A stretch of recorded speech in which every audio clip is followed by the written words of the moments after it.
What is a change in policy under IFRS? A change in accounting policy is where a company changes from one accounting policy to a different accounting policy. Let's give an example. Assume a company started in 2020. When they chose the method that they were going to use in order to value inventory, they chose to use FIFO.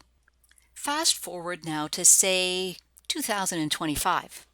Assume the company's inventory mix has now had a significant change, and as a consequence, FIFO no longer appropriately represents the value of inventory on the financial statements.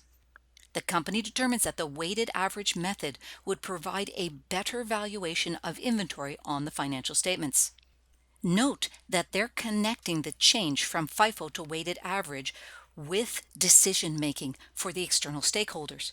That's the only time a company is permitted to change their accounting policy, if the new information would provide better decision making for the external users. In this case, is the company permitted to change to the new accounting policy? And as long as they can support their position that the new method would provide better information for decision making, the company is permitted to change their policy.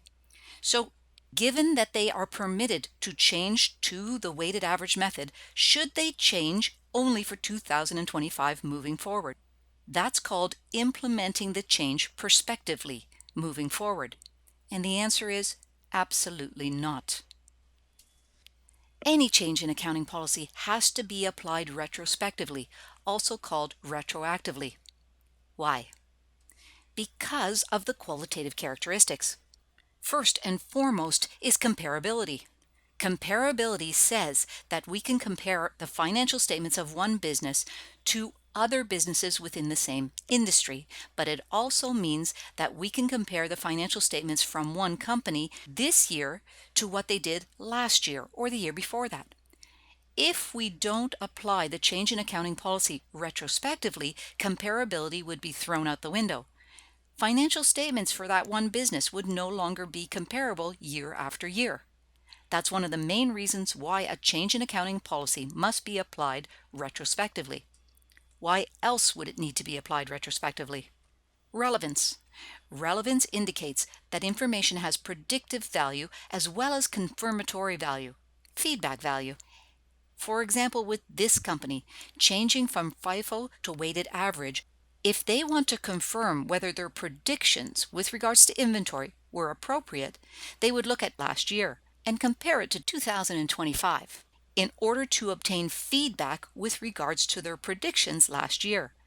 But that would not be possible if we retained using FIFO last year and then applied weighted average in 2025.